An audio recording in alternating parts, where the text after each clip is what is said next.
Após a tempestade, a equipe de resgate está ansiosa para iniciar a próxima fase do salvamento. Usando macacos de cabo para aplicar 6.000 toneladas de força, eles tentam puxar a embarcação para a posição vertical. Com 19 meses de trabalho chegando a este momento, o navio não se move. Em 13 de janeiro de 2012, o Costa Concórdia colidiu com uma rocha perto da ilha de Giglio, Itália, por má navegação do capitão Francesco Schettino em passagem não autorizada. O Costa Concórdia tinha 290 metros de comprimento, 35 de largura e acomodava mais de 3.000 hóspedes com luxo. A colisão fez um grande buraco no casco e inundou a casa de máquinas. Apesar da gravidade, o capitão atrasou a evacuação, levando ao caos e à confusão. Eventualmente, o navio aderdou e afundou parcialmente, deixando 32 pessoas mortas. Para uma história mais detalhada sobre o naufrágio do Costa Concórdia, confira o vídeo no link. O Costa Concórdia pertencia à subsidiária italiana da Carnival Corps, sediada em Miami, e a Carnival Public Limited Company, os maiores operadores de linhas de cruzeiro do mundo, com 49% de participação no mercado. Eles têm mais de 100 navios de cruzeiro e o 1,5% com 1,5% da capacidade total. O Costa Concórdia era 2 vezes maior que o Titanic e tão longo quanto 3 campos de futebol americano. O naufrágio ocorreu no Parque Nacional do Arquipélago Toscano da Ilha de Giglio e no Santuário de Baleias Pelagos, famoso pela biodiversidade e frequentes aparições de baleias-fim e golfinhos listrados. Com o naufrágio localizado em um parque nacional e santuário marinho, era importante remover o navio rapidamente e inteiro, com o mínimo impacto possível ao meio ambiente. O naufrágio do Concórdia também ameaçava a economia de Giglio, fortemente dependente do turismo. Em 3 de fevereiro de 2012, os donos da costa convidaram 10 grandes empresas de salvamento para disputar o contrato de remoção do Concórdia. 6 empresas são convidadas a apresentar propostas detalhando suas estratégias de salvamento. Franco Gabrielli, chefe da Autoridade de Proteção Civil, reúne-se com moradores de Giglio e anuncia o plano de salvamento do Costa Concórdia. Ele explica que o navio será removido em uma única peça, reflutuado e rebocado para longe. Os moradores expressam sua preocupação com o impacto ambiental do naufrágio. A embarcação está na beira de um penhasco subaquático, suspensa na proa e na popa por 2 afloramentos rochosos submersos. Se o navio deslizar e se partir, pode derramar mais de 2.000 toneladas de óleo no santuário intocado. Para lidar com as questões ambientais, um contrato inicial é concedido a Smith Salvage e sua parceira, NIRI SPA, para o controle da poluição, remoção do óleo combustível do navio e limpeza dos destroços provenientes da embarcação. O Concórdia possui cerca de 2.200 toneladas de óleo combustível intermediário, mistura de gás, óleo e óleo pesado, além de 185 toneladas de diesel marítimo e lubrificantes em 17 tanques. Ambos os combustíveis têm compostos tóxicos prejudiciais à vida marinha e, se vazarem, devastarão o santuário e as praias locais. 2.000 metros de barreiras flutuantes foram instalados ao redor da embarcação e pela costa da ilha de Giglio. As barreiras vão conter óleo ou detritos da embarcação e uma flotilha de navios de recuperação está de prontidão. Em 12 de fevereiro de 2012, Smith e Neri começam a retirada de combustível. Eles utilizam a técnica chamada hot tapping. Mergulhadores perfuram o casco do navio e entram no tanque para instalar uma válvula de controle na parte inferior de cada tanque de combustível. Depois instalam outra válvula de controle no topo do tanque de combustível e conectam mangueiras às válvulas. O combustível do navio é um óleo espesso e viscoso. O óleo é aquecido para ficar mais fino e, assim, fluir com mais facilidade. O óleo é bombeado pela mangueira superior para um tanque em uma barcaça na superfície. A água do mar é bombeada pela mangueira inferior para empurrar o combustível para fora do tanque, preenchendo o espaço e estabilizando o equilíbrio do navio. Os salvadores demoram mais que o previsto, excedendo os 28 dias planejados ao passar de tanque em tanque. Até 24 de março de 2012, todos os 17 tanques de combustível foram esvaziados, o que alivia as preocupações imediatas sobre os impactos ambientais do naufrágio. O Comitê BIDS enfrenta agora uma decisão importante ao nomear o contrato de salvamento. O Comitê de Licitações inclui especialistas da Costa e Carnival, proprietários e operadores do navio, consultores de salvamento, agências ambientais e técnicos em construção naval. Eles avaliam as propostas tecnicamente para garantir que cumpram os requisitos das autoridades italianas e assegurem a remoção do naufrágio com máxima segurança e mínimo impacto ao meio ambiente, turismo e economia de Gigio. Em abril, o contrato é concedido à Titan Salvage, que é uma subsidiária da Crowley Maritime Corporation, sediada na Flórida. A Titan Salvage tem experiência valiosa no resgate de alguns dos desastres marítimos mais difíceis e acesso a pessoal e equipamentos altamente especializados. A Titan, por meio da subsidiária Jensen Maritime, empresa de arquitetura naval e engenharia em Seattle, oferece suporte especializado com gestores de projetos, redatores de procedimentos, projetistas, engenheiros de controle de projetos e gerentes de logística pesada. A Titan faz parceria com um provedor italiano de serviços offshore em construção e engenharia chamado Micropiri, que possui ativos críticos de içamento pesado no Mediterrâneo. A operação de salvamento estabelece sua base no porto de Civitavecchia. Eles estimam que a operação durará 12 meses e custará até 300 milhões de dólares. Em maio de 2012, Titan Salvage e Michael Perry nomeiam o mestre sul-africano de salvamento Nick Sloan para supervisionar a operação. Sloan é um mestre de salvamento altamente experiente. Seus 40 anos de experiência marítima serão colocados à prova pela maior operação de salvamento da história. Um mês depois, a equipe de resgate inicia os preparativos e cria um plano de 5 etapas para reflutuar o Concórdia. Os trabalhadores do resgate fazem um curso de escalada de 4 dias para se prepararem para atuar nos ângulos íngremes do naufrágio. Em seguida, eles começam a remover estruturas e equipamentos do exterior do navio, como o radar, o toboágua e a chaminé. Com esses itens removidos, a equipe inicia a primeira fase da operação para ancorar e estabilizar o naufrágio, evitando que deslize ou afunde pelo leito íngreme do mar. Eles precisam garantir a segurança do navio e criar um ambiente seguro para trabalhar, mesmo em condições climáticas adversas.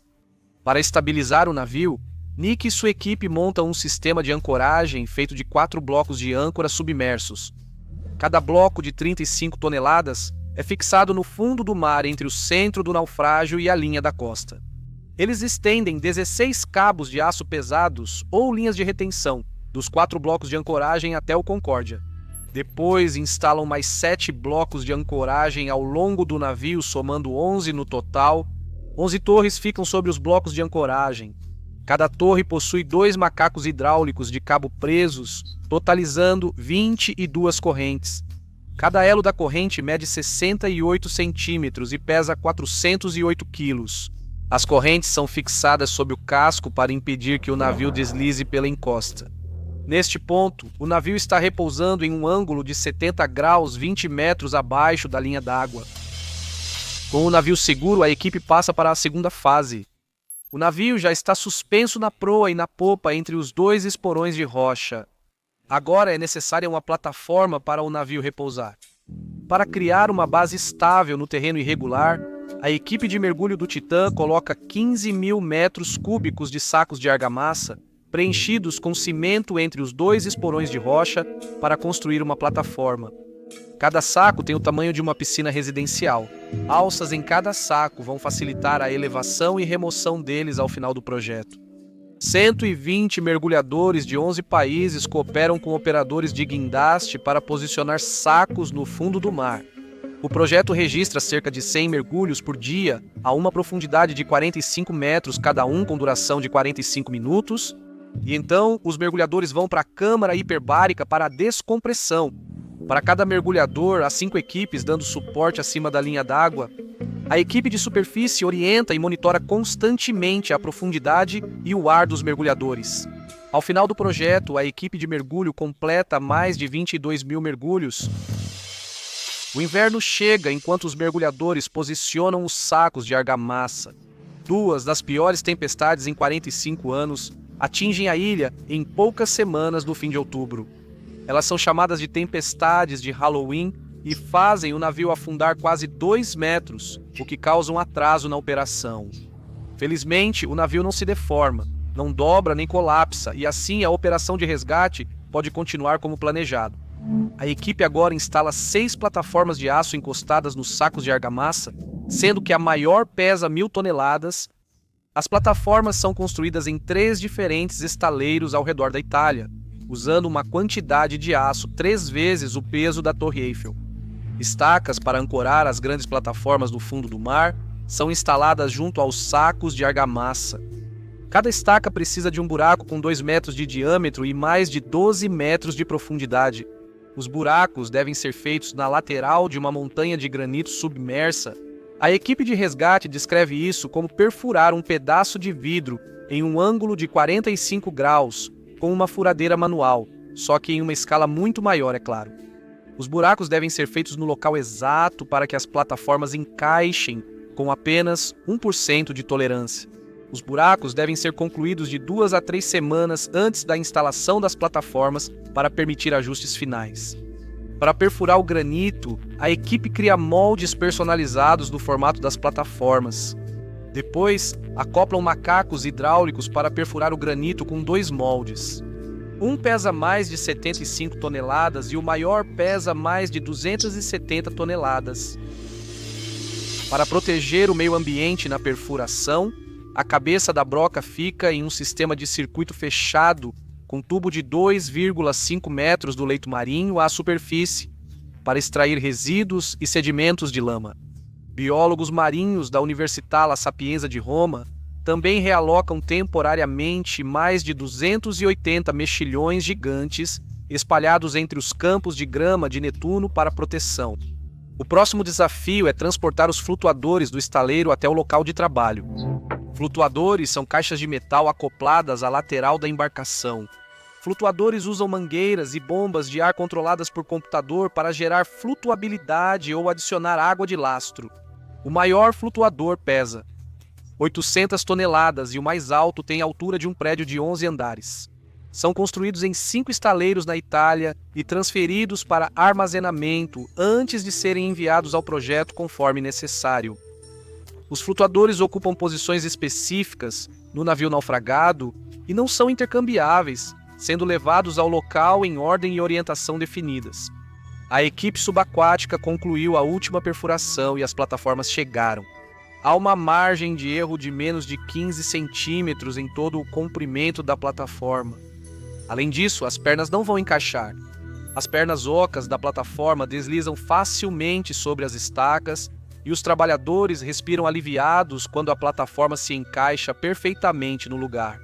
Ao todo, são usadas 33.000 toneladas de aço para fabricar plataformas, flutuadores, moldes submarinos e outras estruturas pesadas do projeto, suficiente para 2 navios. Depois que as plataformas são instaladas, um navio especializado em içamento pesado chamado SAL Spenia é trazido para instalar ferramentas especiais para dobramento de força, que faz parte da fase 3.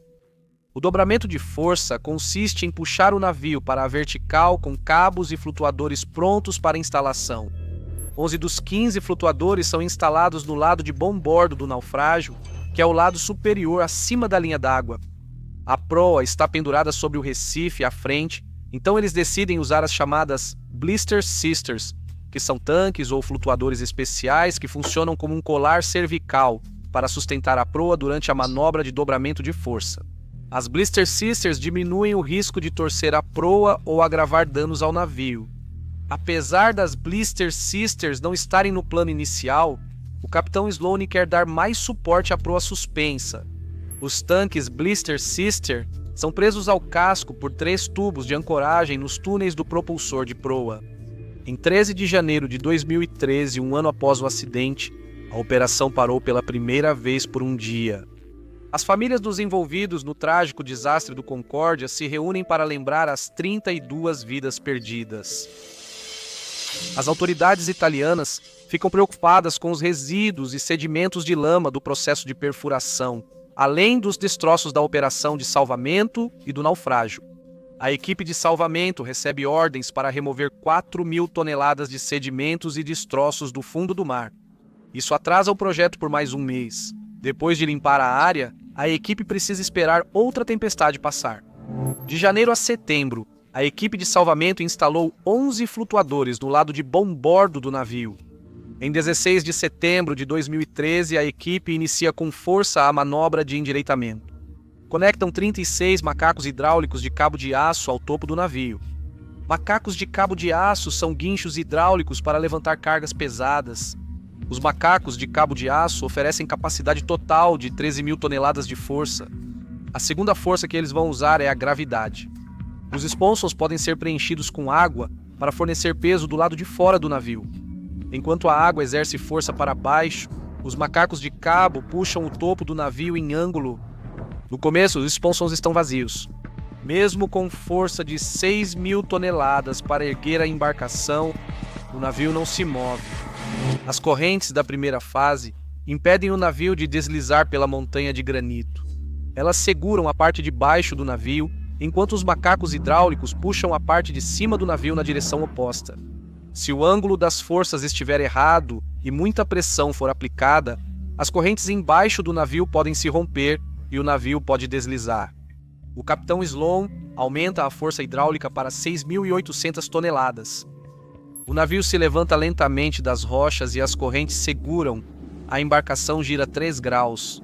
O plano funciona. Enquanto giram o navio, eles reduzem gradualmente as forças de tração e começam a inundar os flutuadores com água, o que ajuda a rolar o navio. Esta é uma manobra bem coreografada. Se não for controlado, o peso da água nos flutuadores puxará o navio até que ele vire completamente. Quando a elevação chega a 10 graus, eles param temporariamente. Alguns cabos estão emaranhados e a equipe precisa soltá-los. Depois, a manobra de força continua. À meia-noite, puxar a embarcação artificialmente já não é mais viável. Ela foi girada em 35 graus. Os flutuadores inundam-se lentamente e a gravidade auxilia a equipe na rotação. Os flutuadores têm um sistema de controle de lastro computadorizado que equilibra o navio e evita a rotação excessiva. Com média de 6 graus por hora, o navio fica vertical sem vazamento ambiental. Às 03h59, após 19 horas de trabalho, o endireitamento do casco foi concluído. Em 17 de setembro de 2013, após 20 meses submerso, o navio é colocado com sucesso na posição vertical. Isso marca um grande marco na operação. A equipe comemora uma vitória significativa, mas apesar do otimismo, eles sabem que o trabalho está longe de terminar. Neste ponto, o custo da operação já ultrapassa 800 milhões de dólares, bem acima da estimativa de 300 milhões de dólares. Após girar o navio, inspecionam os danos no estibordo. No dia 10 de outubro de 2013, uma opção de 30 milhões de dólares é feita com a Dockwise, uma holding holandesa, para o uso do Dockwise Vanguard, o maior navio semi-submersível de transporte pesado do mundo. A empresa de salvamento não sabe se conseguirá flutuar o Concórdia, e o Dockwise Vanguard pode ser uma opção para transportar o Costa Concórdia. Em dezembro de 2013, o governo emite um convite para 12 empresas participarem da licitação para o desmantelamento da embarcação. Com a estação ficando mais fria, a Titan Salvage faz o possível para preparar a embarcação para suportar as condições do inverno. Eles instalam um sistema extra de contenção para evitar que a proa se mova mais, como na primeira fase. Depois, instalam sacos de lastro removíveis entre os destroços e as rochas da margem. Por fim, eles posicionam tubos que sustentam as plataformas subaquáticas ao Concórdia pelo lado de bombordo. Em 1º de fevereiro de 2014, um mergulhador da Titan que atuava nos destroços cortou a perna em uma chapa de metal. Outro mergulhador o traz à superfície, mas o mergulhador morre devido ao ferimento. Os destroços resistem ao inverno rigoroso e, em abril de 2014, as equipes de resgate iniciam a instalação dos flutuadores de estibordo na fase 4. O dano em estibordo do navio dificulta, pois a equipe precisa de superfície plana para fixar os flutuadores. Eles instalam vigas de aço pesadas debaixo d'água e dentro das áreas danificadas. As vigas de aço possuem amortecedores nas extremidades que se encaixam no perfil externo do lado de estibordo danificado. Isso permite instalar os sponsons alinhados e transferir as forças de elevação ao casco do navio. A equipe também instala um sistema de controle de lastro nos sponsons, para prepará-los para a fase de reflutuação. No fim de abril de 2014, após 2 dias e meio de trabalho, o maior sponson é instalado no lado estibordo do navio naufragado. Usa um grande guindaste em uma barcaça para posicionar o sponson. Os sponsons do lado de bombordo são preenchidos com mais água para contrabalançar o novo peso no lado de estibordo. No início de julho de 2014, os salvadores instalaram o último dos 15 sponsons a estibordo e 4 novos a bombordo. Isso encerra a fase 4, realizada por 350 técnicos, entre eles 120 mergulhadores. Após 2 anos e meio, a etapa final do plano, a fase 5 chegou. A equipe planeja levantar o Concórdia da plataforma por alguns metros e mover o navio naufragado 30 metros para águas mais profundas. No dia 14 de julho, às 06h00, Sloan e a equipe Titan se reúnem na sala de controle remoto, que serve como centro de comando da equipe. Eles podem operar, monitorar e visualizar toda a operação dos sistemas de lastro e macacos hidráulicos por computador. Eles iniciam o içamento da embarcação de 30 mil toneladas. O capitão Sloan dá a ordem para iniciar os sistemas pneumáticos de exaustão que estão instalados nos flutuadores. O ar é bombeado nos flutuadores, forçando a água a sair. O Concórdia sobe lentamente da plataforma, deixando 18 metros do casco abaixo da linha d'água, mas sem calado ou espaço entre o fundo do mar e o navio. Os salvadores não previam a falta de flutuabilidade extra na reflutuação. Sem as irmãs Blister na proa do navio, eles não teriam conseguido levantar a embarcação. A equipe de salvamento precisa realizar uma manobra arriscada de retirada usando rebocadores. Ao puxar um navio que encalhou, ele geralmente começa a se mover muito devagar e depois ganha impulso e aumenta a velocidade muito rapidamente. Retomar o controle de uma embarcação após puxá-la com força total pode ser problemático, especialmente se o espaço para manobrar for limitado, mas eles conseguem fazer isso sem nenhum problema. Em 4 dias, a Titan Salvage ajustou o lastro para reduzir o calado do navio a 18,5 metros, permitindo levá-lo ao cais.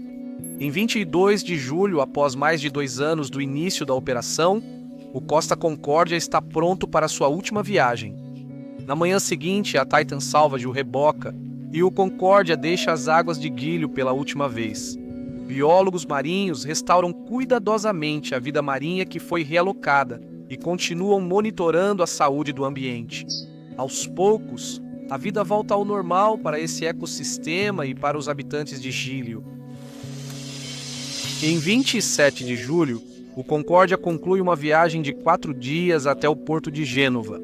Ela foi recebida pelo consórcio responsável por desmontar a grande embarcação. A equipe era composta pelas empresas italianas Saipem e San Giorgio del Porto. Segundo suas projeções e estratégia, esperavam que a desmontagem levasse mais de 22 meses. Para que pudessem realizar o projeto, eles empregaram mais de 350 pessoas para trabalhar em turnos quase 24 horas por dia.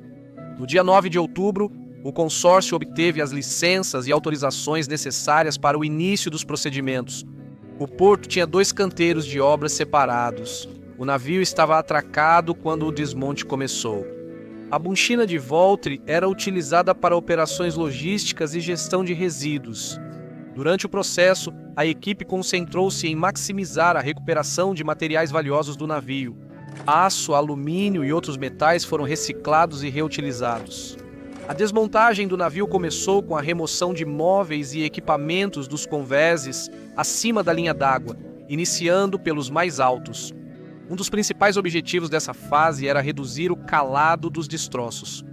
A equipe adotou medidas para reduzir o impacto ambiental da desmontagem. Eles adotaram medidas rígidas de controle de poluição e contenção. A cada dia, a embarcação antes poderosa encolhia. Em 11 de maio de 2015, o casco foi rebocado por 10 milhas até o cais Superbacino, em Gênova, onde os convéses superiores e a superestrutura foram desmontados. Em agosto de 2016, removeram o último dos esponsons e estruturas externas restantes. Com o casco do Costa Concórdia agora exposto, eles passaram para a fase final. Em setembro de 2016, o casco foi levado ao dique seco 4 de Gênova. Eles removeram todos os acabamentos internos e demoliram as superestruturas restantes. A desmontagem final do navio foi concluída com mais de 53 mil toneladas de aço recicladas.